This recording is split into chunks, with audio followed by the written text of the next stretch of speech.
Hey guys, hope it's going well. Today I want to talk to you about Druid. I know that if you've played ladder at all, then you've definitely seen Malfurion everywhere.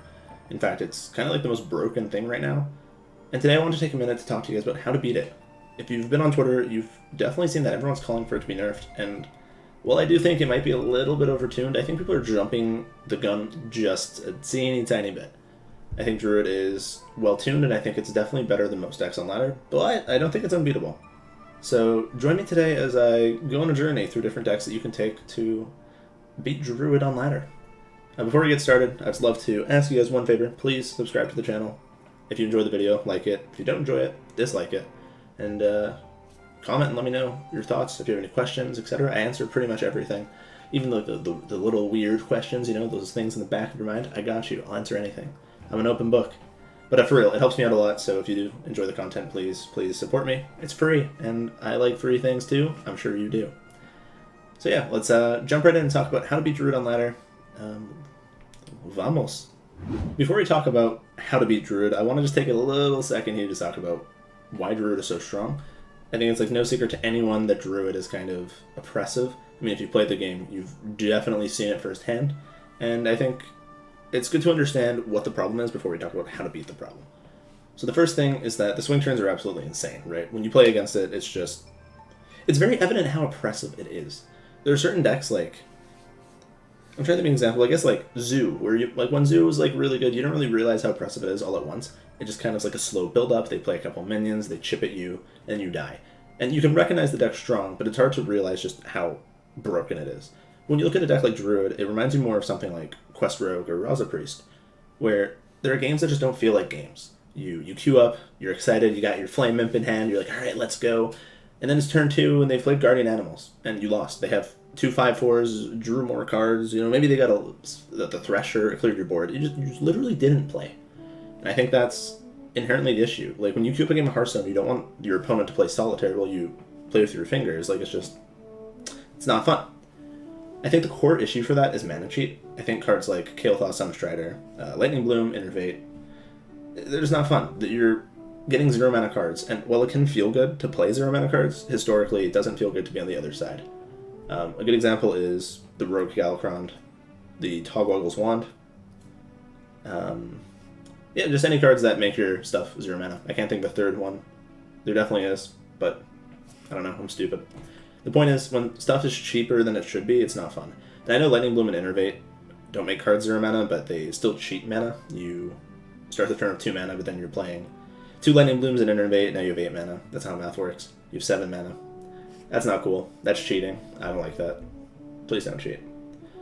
Yeah, so I think that's another core issue. And the third, I would say, is Survival of the Fittest just kind of makes it so that you always have to take your opponent off the board. And, like, while that's, like, cool in theory against like a token deck maybe, where your opponent's playing 2/2s and you're like, oh no, he might make them 6/6s. It's not fun when your opponent has like double your mana because of like just mana ramp with like Wild Growth, Overgrowth, etc. And then he has like 2, 4, 5 taunts, and now they're 8, 9 taunts. That's not cool. You just lose the game. You just instantly lose the game, and I think that's a big issue. I mean, I think Survival of the Fittest is a fine card, especially if you're paying 10 mana for it, but when Kael'thas is in the game, Lightning Bloom's in the game, Ramp is in the game, it makes Survival of the Fittest too easy to get out. And with how the other decks are currently, you can take the time to play it. You very often can have 1 or 2 minions on board and just take a turn to develop Survival of the Fittest, and the game's over. That's, you know, it's a common theme, is what I've said like 6 times in this like 2-minute clip. I'm sure someone could tally it, but it's not fun. And the last thing that I think is an issue, I might be missing something here, but the last thing that I think is a core issue with Druid decks currently is there's not really a way to run them out of threats. If you kill off all their like main deck minions, Mount Solar can still generate things like Zigzor, which gives them like another huge wave. If they've shuffled those Zigzor Prime into deck before Survival of the Fittest, then the game's over, you lose. And even if you do get rid of that, Ysera exists, and Ysera can just do so many different things. It's like, cue the Epic Sax guy, your opponent's going to get 3 Death Wings, 2 Evasive Dragons, maybe another Ysera, but like the old Ysera in the game. It's just like, again, not fun. There's also, depending how the meta goes, we might see Druid eventually shift into Emerald Explorer, and then there's more generated Yseras, and I just don't want to do that. Please, don't make me do that.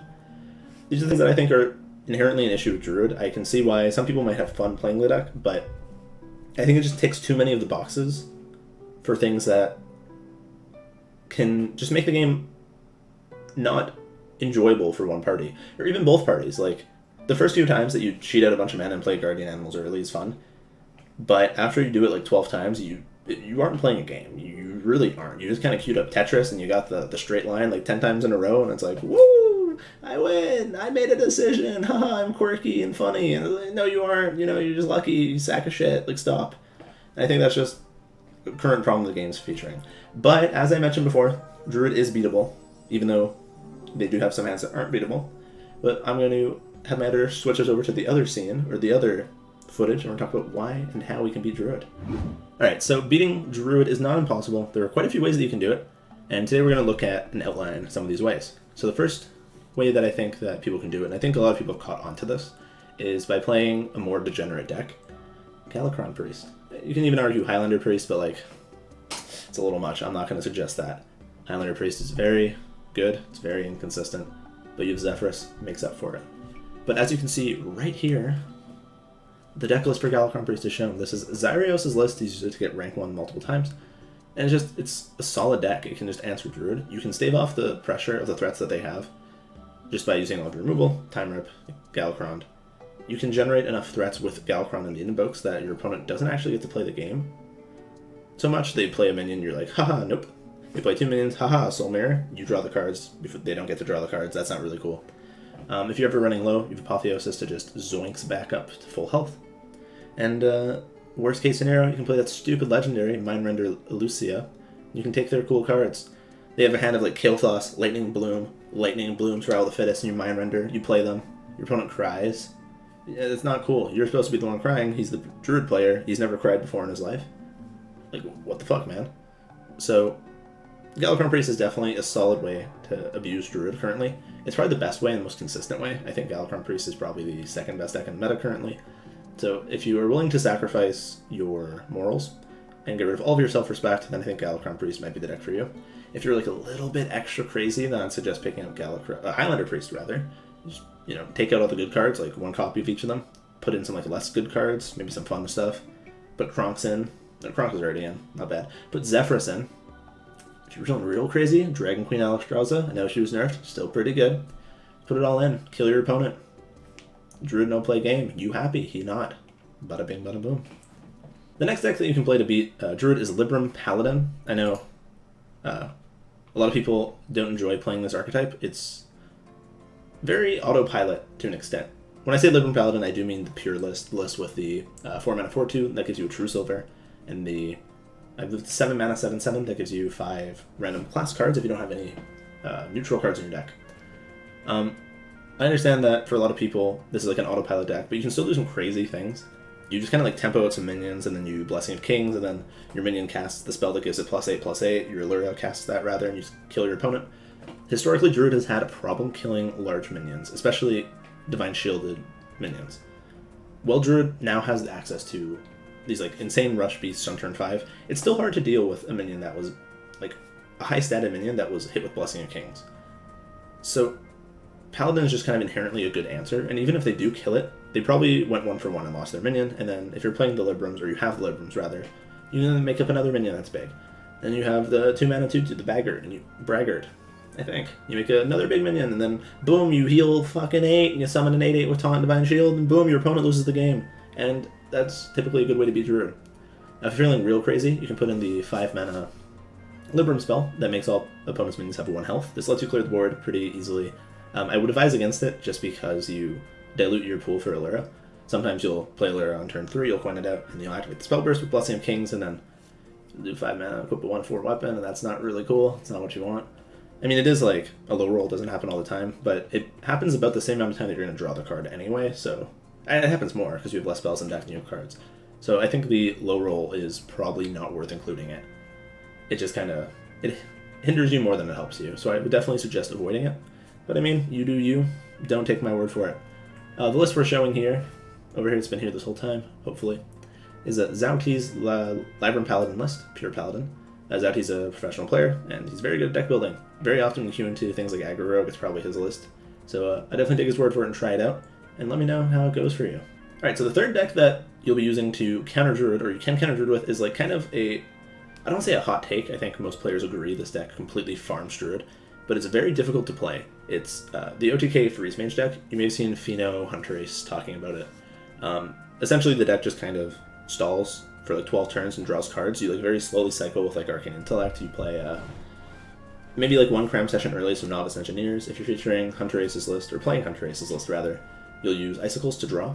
And then at the end of the game, you go Blizzard on turn 6, Blizzard on turn 7, Nova on turn 8, Nova on turn 9. And suddenly it's turn 10, your Druid opponent is sitting there picking his nose, having a wonderful time.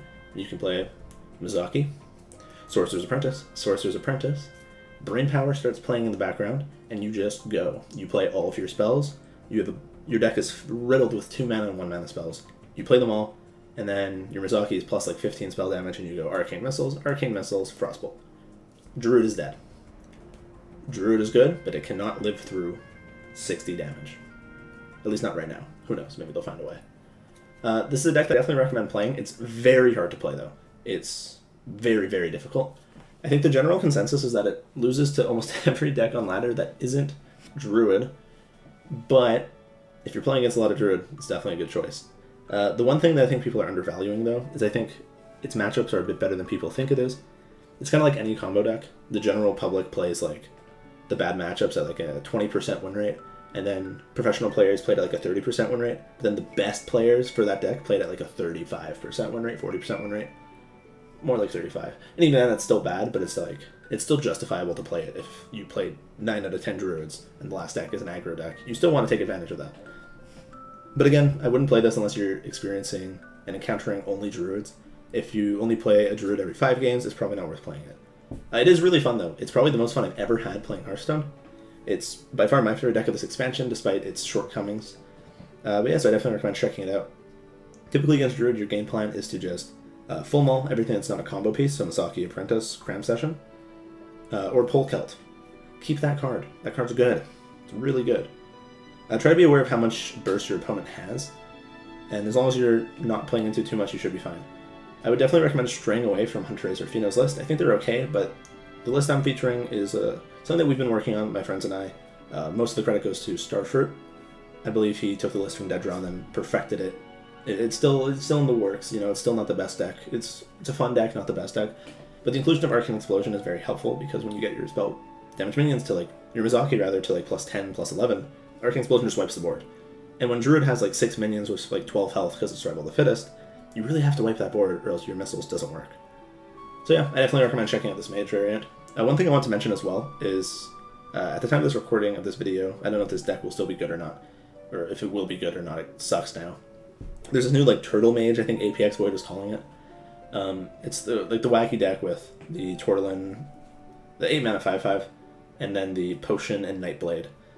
I don't think this deck is good, but it does beat Druid. Druid can't do anything when their board is frozen. They can push 1 damage with hero power, maybe they RNG a Savage Roar or a Swipe.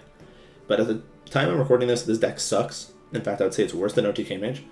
But it's very fun and very interesting. I would suggest checking it out. The deck list is included here. I'll put it in the description in case you're interested. But I can't promise you that you won't lose all of your ranks with this deck. I mean, with either of these decks, you'll probably lose some ranks. Alright, and the last deck that we're going to be talking about today is kind of sellout, you know, it's a shame, but the best way to beat Druid, aside from these like ones that I mentioned, is probably just playing Druid. I know it's kind of a shame you're going to have like a 52% win rate if you play perfectly, but I really do think that Druid is just good. I definitely suggest just playing it. Like, in Hearthstone, in any card game, in anything at all, playing the mirror match or something, your win rate is 50%. That's how it is.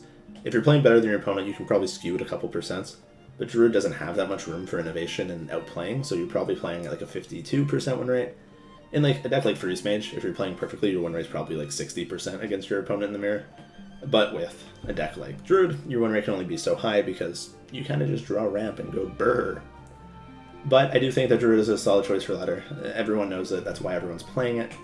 But at some point, you know, just join the dark side. That's all you can do, so I definitely recommend it.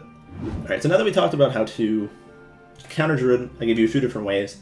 I definitely hope that this helps you out on ladder. I suggest trying them all. Please, if you're going to play the mage deck, give it like 30 games before you quit. You're going to have a lot of fun. Have some cool music playing, you're going to feel really hype. You might mess up with your APM, it took me a few tries to get it. Even now, I get it most of the time that I get to the end game, I can pilot my turn well, but I still mess up. But seriously, give these decks a try. Let me know how they do for you. I do think they could nerf Druid. I personally don't enjoy playing against the deck. My personal philosophy has always been that 0 mana cards should not be in the game. Or cards that make your other cards 0 mana should not be in the game. When they do exist, I think it's like, it can be okay, but it has to be like a very niche like way to achieve it. I think something like Kael'thas is a little too simple, especially in the class riddled with 0 mana spells such as Innervate or Blood Bloom, or not Blood Bloom, Innervate or Lightning Bloom. There you go. It's late. I'm sorry. It's like 8 a.m. I haven't slept yet. Yeah, but all the 0 mana spells, it just doesn't really fit. I think if they had to nerf it, there's like 2 different routes they can go. They can make Guardian Animals a bit more, or I guess 3 different routes. You make Guardian Animals more expensive so that if you are Innervating it out, Blood Blooming it out, Lightning Blooming it out, that it's harder to get to. I think it's like the least likely route they'll take. I think they could make Kael'thas worse. There's a couple things they can do. They can increase his mana cost. Personally, the thing that I like with Kael'thas would be making it so that his effect can only trigger once per turn. This would force you to not just go into your crazy combo turns where you like play Kael'thas on turn 4 with Lightning, Bloom, Innervate, or Coin, Overflow, Bog Beam. We can't play Bog Beam that early, but you get the point. Lightning, Bloom, Innervate, Survival of the Fittest. Innervate, somehow you have 3, you know, Nature Studies, you have the extra mana because you Lightning Bloom 12 times. You just keep going, you know, like that's absurd. That shouldn't be a thing. I think when it's once a turn, it's still kind of oppressive, but your opponent's at least running out of cards most of the time, or they're overflowing and they're not really making a huge tempo swing, so you can still contest board. I think that's where the biggest issue stems from. So I'd like to see that change made. I think it just makes the game healthy. Even if Druid turns out to be like a tier 3 deck in like 2 to 3 weeks, I think that change should be made, as it just would be more fun when you do play against Druid. There are cards like this that like give you a lot of fun when you're playing them, because you can do these like cool, crazy combos. But not only does it feel bad to lose to, it feels horrible. It feels like you actually didn't play the game. It's one thing to lose a game to your opponent outplaying you, but these kind of effects don't feel like that. They feel like your opponent's just cheating. It feels like he's like hacked into the mainframe and just like, huh, cards equal 0 mana. Screw you guys. It's not what I want my opponent to do. I want to feel like I'm having a battle of wits and outwitting him and being big-brained, you know, 5-head. That's what I'm looking for. But yeah, not really sure what they'll do with Druid. Personally, I hope they give it a couple weeks before they decide anything. I would hate for them to nerf it immediately, and then it turns out the deck was just kind of lame and had a lot of counters. But if a week or 2 from now, Druid's still oppressive, I personally hope they take Kael'thas out back and send him to Wild a little bit early. Kind of like they did to Baku and Gam.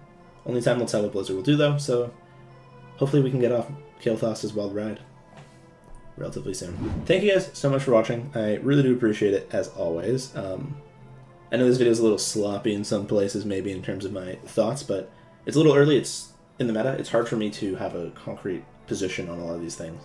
I do have a lot of experience playing Hearthstone. I've competed for a very long time, and I've played all these decks that I've spoken about quite a bit.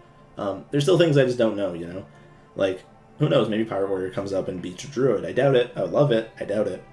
There's a lot of things I just don't really know yet, so, you know, I'm experiencing Scholomance Academy with you guys, so yeah, sometimes my thoughts are a little bit sporadic and all over the place. But I really do appreciate you guys watching. I am really enjoying making YouTube content. This is my 5th video, I think. 5th or 6th. I think it's 5th. I hope it's 5th. And it feels so good to be doing this and putting out content for you guys to enjoy. I seem to get into a groove of things. Once I am more accustomed to doing this, more comfortable, I'm sure I'll be putting out content left, right, and center, so time to sell out. But please take a second to subscribe to the channel, like the video, leave a comment, tell me how much you love me or hate me. Please do it. It helps me a lot. It really does. It makes my day. Anytime I read a wholesome comment, I'm like, aww. So please do it. And if you have any questions, obviously, please put them below. I answer literally everything that I can. If I don't know the answer, I might meme, be like, heh, cack, W. But for real, I answer anything, so please leave it below. Finally, I stream 6 to 7 days of the week. I take Wednesdays off, but I stream every other day. I start usually at 7 p.m. Eastern. Changes sometimes, but the link's in the description, so please don't hesitate to check it out. I'm very welcoming. I'll bring you in with open arms. I'll give you a big hug if that's what you want, you know, whatever you need, I got you. So please check out the links below. I have some other socials there. You can click them, do whatever you want. Alright, I think I did enough selling out, so thank you guys once again for watching. It really does mean a lot to me. I'm going to head to bed. My editor's going to take care of this and make it beautiful for you guys, as she always does. Be sure to be safe out there. Run from the beasts that the Druid is summoning. And finally, don't forget to wear your masks, guys. It's important to be safe out there in the midst of COVID. So I hope to see you guys soon. Peace out, Cub Scouts. I love you guys, and I'll see you later.